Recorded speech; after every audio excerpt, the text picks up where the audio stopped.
the chairman of the Legislative Black Caucus in Virginia of the House, and he and his 22 members signed a letter they sent to the governor the other day that I want to talk a little bit about. Lamont, great to have you with us.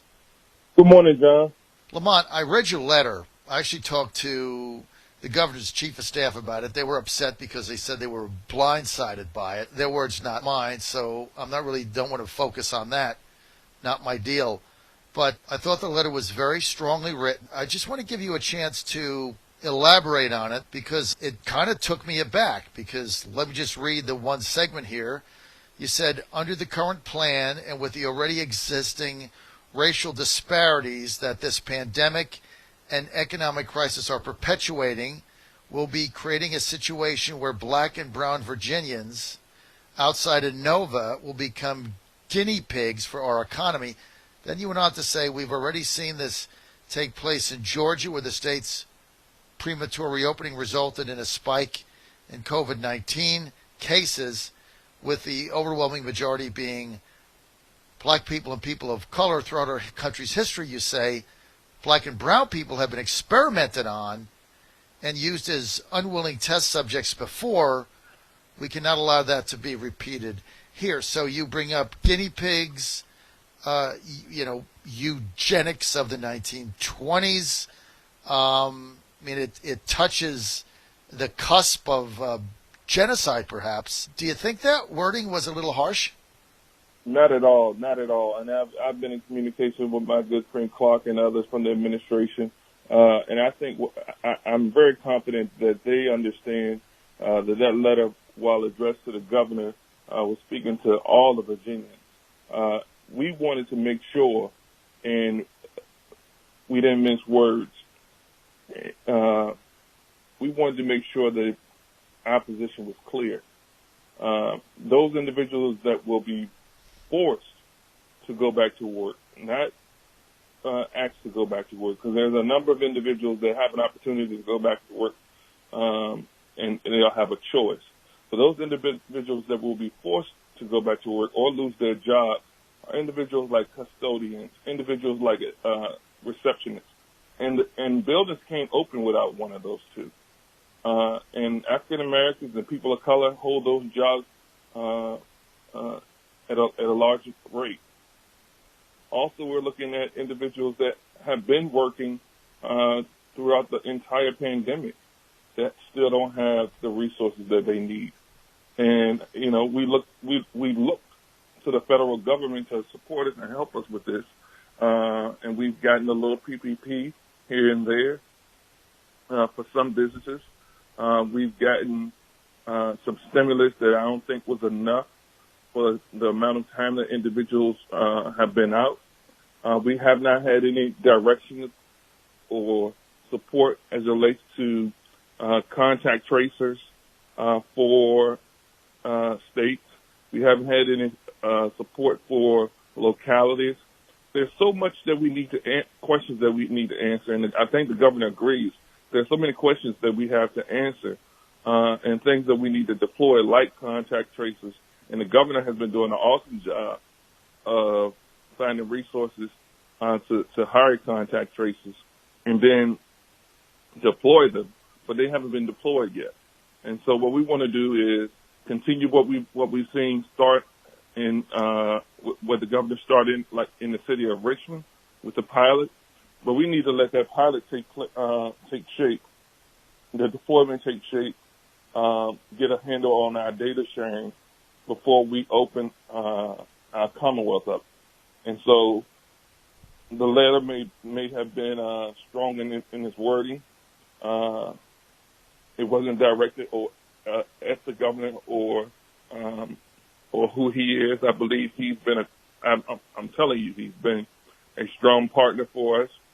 As you know, we've been able to do more than many legislatures and governors have been able to do collectively in years with raising the minimum wage, cracking down on predatory lending, focusing on the criminal justice reform. He's been a partner for us, but we disagree on phase one, Phase 1 has already started, so that's pretty much water under the bridge now. But I'm confident that as we approach Phase 2, that we will be working stronger together. Why not get back to work? I mean, we've got the original idea for shutting the production and the economy down was not to overrun our hospitals. They've not been overrun. Lamont, we have 5,000 open beds for COVID-19 in Virginia. We've got 18% of the ventilators that's are the in thing, use. John. We have open beds. We don't want to fill them. We don't want to fill them. But they're not being filled. But they're not. But they're not being filled. And the number of people, we had just under 1,000 people died in Virginia. They'll be filled if we send people back into the. Well, you don't know that. That's not happened. That's not happened. PPE. But Lamont, that's. We've seen other countries in other states where they open back up, and a couple of weeks later they have to close back down. Well, Georgia, that's just inaccurate, Lamont. I mean, facts are facts. I mean, I respect your letter, but there's been states countries that have had to go back and close down. Now we're months behind them, and we're trying the same thing that they tried, but we need to look to see what they've done. The other challenge is we're sending them back without PPE. We don't have the resources. We have localities that are telling their departments that you can't have. Lamont, you're not dealing in reality. You're not dealing in reality, Lamont.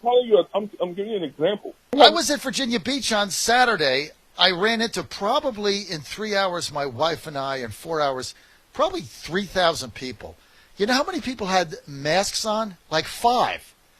I mean, people just don't. They're just not buying it anymore. I mean, I get what you're saying. And then they opened up Atlanta 3 weeks ago, and hospitalizations in Georgia after 3 weeks are down. I spent a week there, so I get the hyperbole, but the facts aren't there.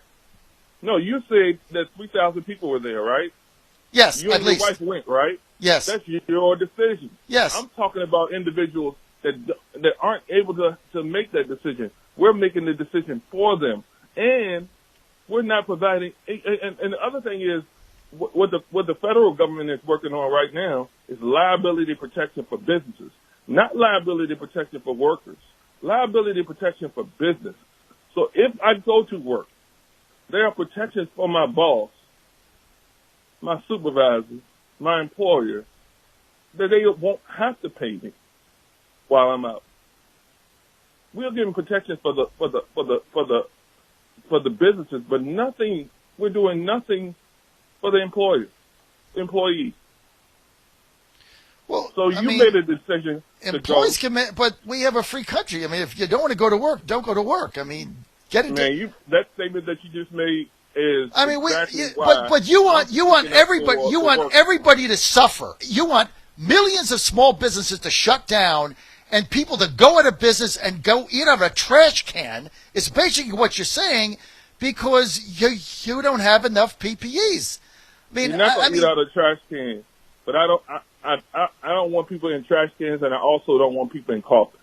The deaths in Virginia have slowed. The hospitalizations in Georgia have gone down since it's been open. I mean, that's a fact. You just can't argue with the numbers.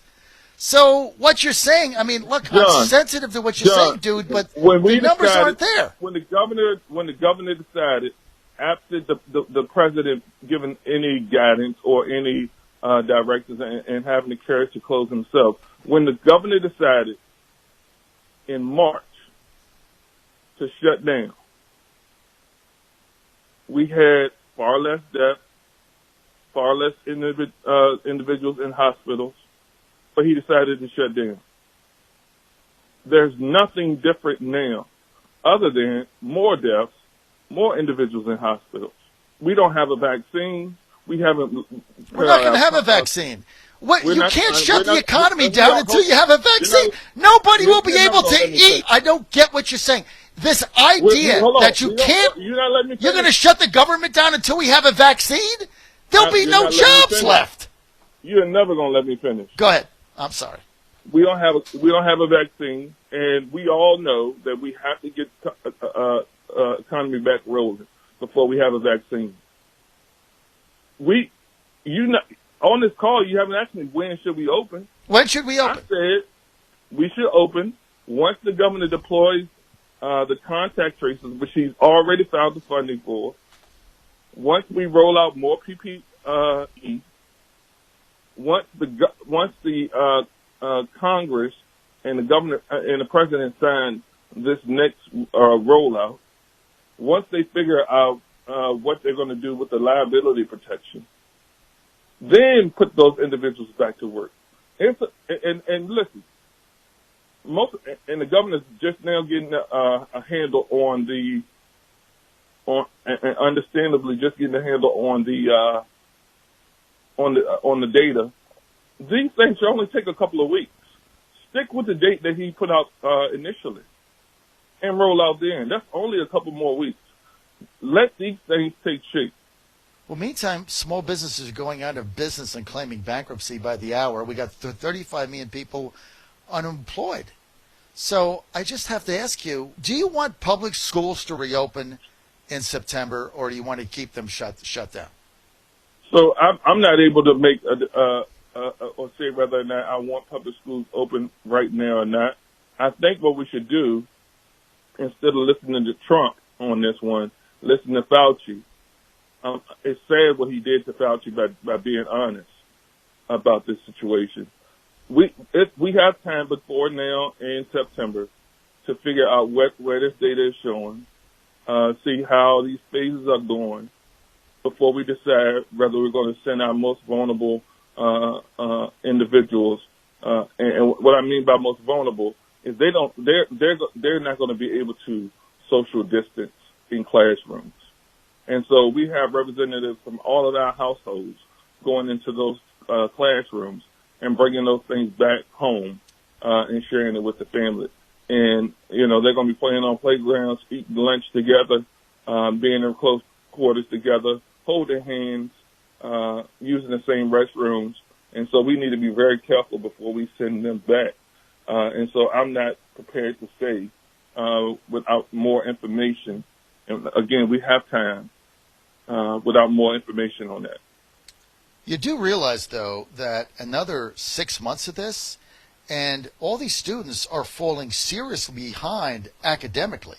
I mean, the majority of people in Virginia don't have high-speed internet. They don't have the access to what everybody has. So kids are falling behind. Companies are going bankrupt. I just don't know what it is that you want. Another $5 trillion in stimulus? Lamont, that's going to run out too. This is all going to run out. Let me say this. Listen, and you have other guests, but let me say this. Some of the dollars, and this is a whole different conversation, some of the money that we're spending in stimulus, we don't need to spend. Some individuals, some of these businesses that are getting this money don't need it. Some people, and John, you might not want to say it, but some companies are making out like fat rats out of this. They're making more money. And we're giving them stimulus. We need to focus on the individuals that need it. There are small businesses out here that are struggling right now and probably won't open their doors back up and probably wouldn't have opened their doors back up a month ago. I mean, they're dying by the day, as you said. And we're giving these big businesses money. We're giving these businesses that are doing very well money. You got a report from a grocery store that got stimulus money, gave $400 to each employee, but then knocked their pay down $2 per hour. And these folks have been working throughout this entire pandemic. Listen, I agree with you. I think the big businesses that raped this PPP fund, some of them have given the money back, but those are only a few that got called out on social media. I mean, that basically stole this money that was meant for small businesses that were trying to survive. I think that is one of the most shameful things in history. And in the second round of it, there was still no precautions put in. We had lobbyists, as I reported on, when the PPP was getting negotiated. I reported on, I was in D.C., and there were lobbyists with, $10,000 suits and $13,000 watches on, running around the Senate chambers like cockroaches, trying to get goodie bags for every one of their big bank clients. Then banks put big customers ahead of everybody else. So look, I agree with you on that. But I'm just saying, Lamont, I mean, I took your letter seriously. I really did. I took it seriously. I'm trying to think about it, and I respect you for sending it. But a lot of people are suffering, man. And this idea that we're just going to keep the economy shut down, I agree. It's There's a lot of people suffering. There's a lot of people suffering, and we need to make sure that we take care of all of them, every one of them, because because none of these individuals are responsible for us getting into this mess. I think we all know who's responsible for us getting into this mess, and we'll deal with that in November.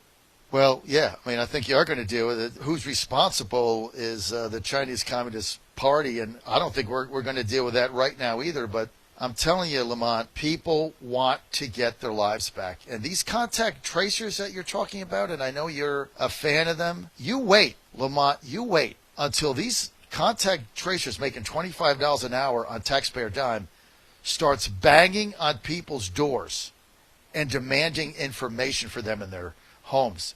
You just wait till that happens. I mean, this is still America. I mean, people do have certain civil liberties and freedom. And in Washington State, they're threatening if you have one bathroom and you've been exposed to somebody with this, they're going to take your children away and put them in defects. I mean, do you really think that's going to fly here? Yeah, John, I appreciate you sharing that, but I just don't believe that. I mean, that's what Governor Jay Inslee said. Yeah, I can't imagine someone taking their children away. That's what they said. I'm just telling you what they said. I've talked to you about what I think we need to be focused on and how we can get back to work in a couple of weeks and then start moving back to some type of normalcy, and what it takes for us to put our children back into the classroom, and praying that the federal government will finally step up.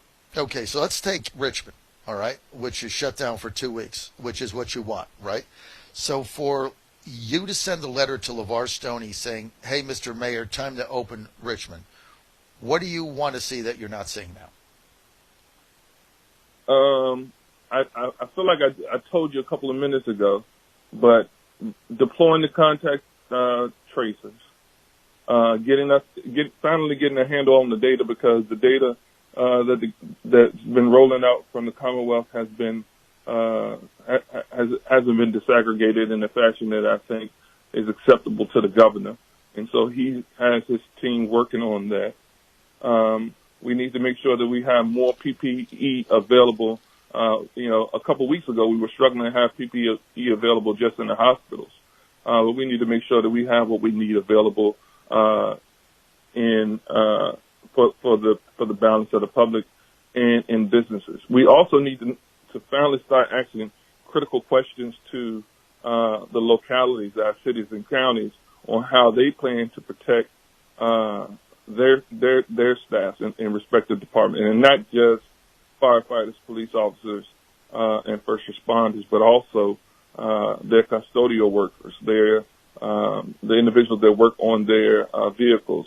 There are a number of individuals that will be exposed with the opening. That again, in Virginia Beach, there's someone cleaning up that beach after you all had fun this weekend. There's teams of individuals out right now doing that, and so we have a number of things that we can do, and I think we could do in quick fashion if we're focused on that, and we know what the goal is. And so those are some of the things that I think we need to be prepared to do. And then again, like I said, looking at the federal government, they have two pieces of legislation that I'm watching. One is focused on the liability and who's liable if a worker contacts the virus. And then the second thing is more PPP for small businesses that need it, and reassuring that those individuals that are unemployed receive compensation. Well, the unemployed are getting compensation, I think, through August, if I'm not mistaken, the additional $600 a week. So I don't think that has to be dealt with right now. We're only in May. But let me just ask you something, Lamont. Yeah, hold on. John, I'm not getting into your personal business, but could you survive off $600 a week? Well, it's actually $900 because you get $330 from the state of Virginia, so it's $930 a week. Look, I don't want people to get unemployment. I want to put them back to work. I mean, I'm on the exact opposite. I don't want anybody on unemployment. I want them to get a job, and they can't get a job. But let me just ask you something. A couple things. First, compensation again. It's a couple of things that we're talking about, our underlying issues that we can have our own segment on, and how we pay workers in the Commonwealth and America as a whole is a conversation in its own. But when you have a flat rate, and some individuals in D.C. on one side of the aisle, they're making an argument that workers are making more than what they would have been making if they were working. So why would they go back to work? Fair question. But there are workers that are making less, and they figured out how to keep food on the table with less. And they're saying to us, I'm going to take less so I can keep my family safe. Now, let me say this. When we first started, when the governor first made the announcement, we had his back.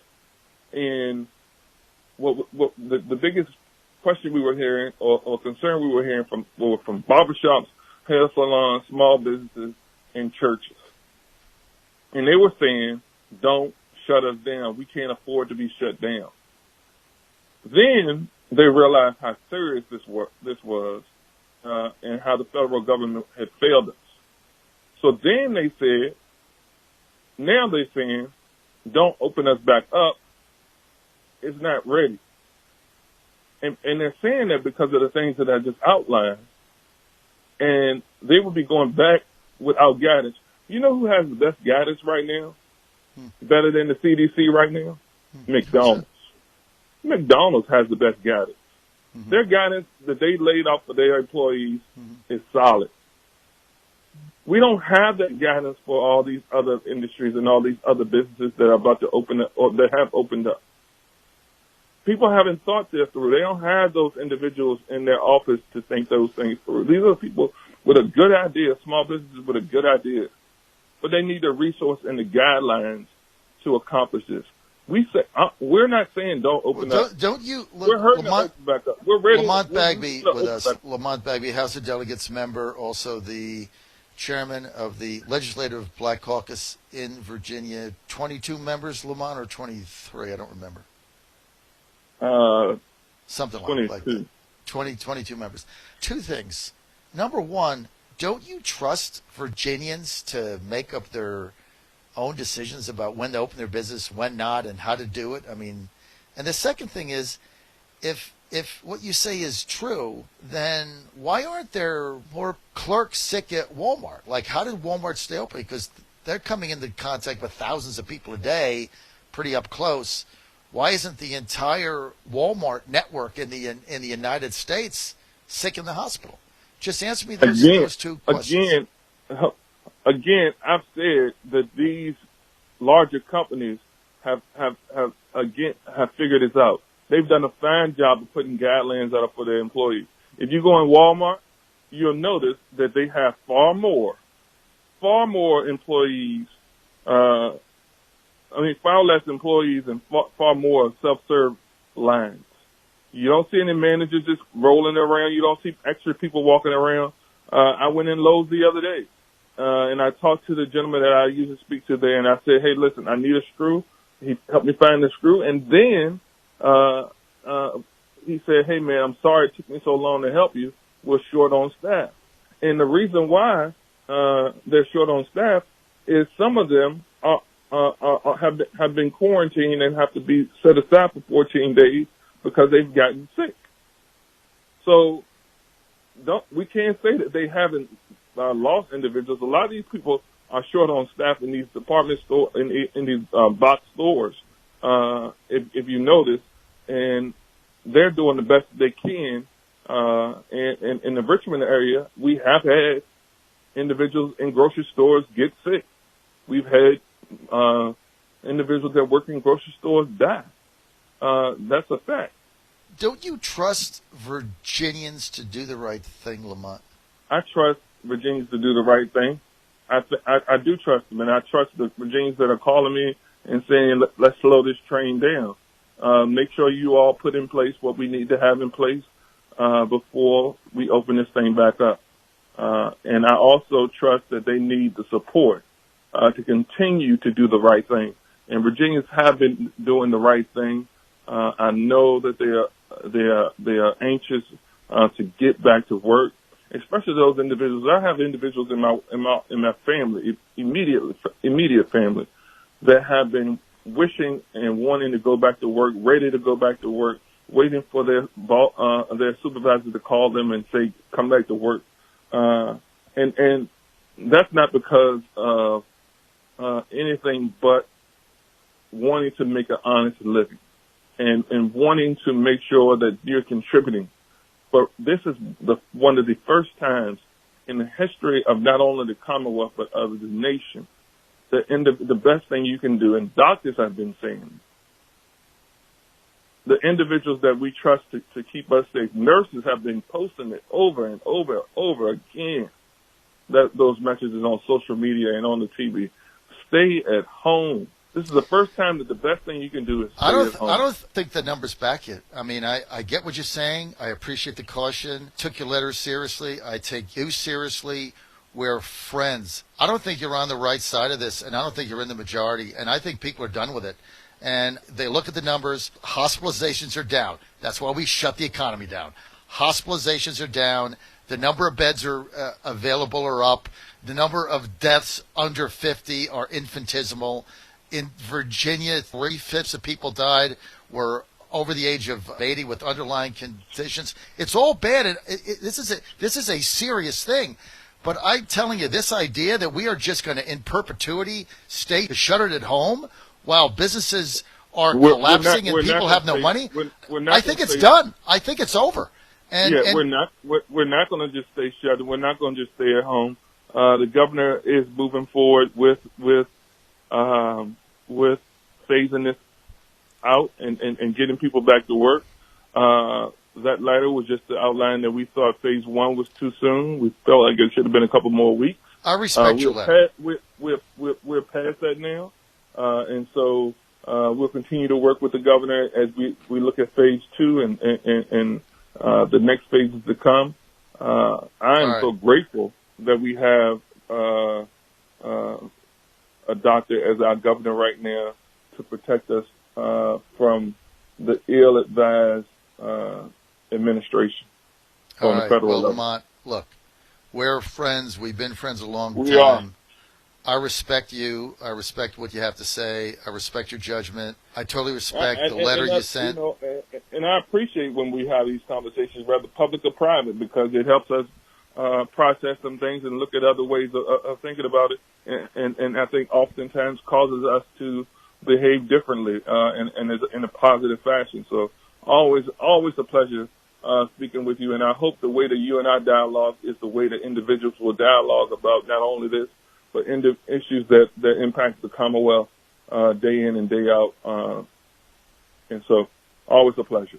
Well, Lamont, we set the example for how to have good dialogue, good conversation. We can disagree, that's fine, but I still have your Lamont Bagby for delegate button in my office.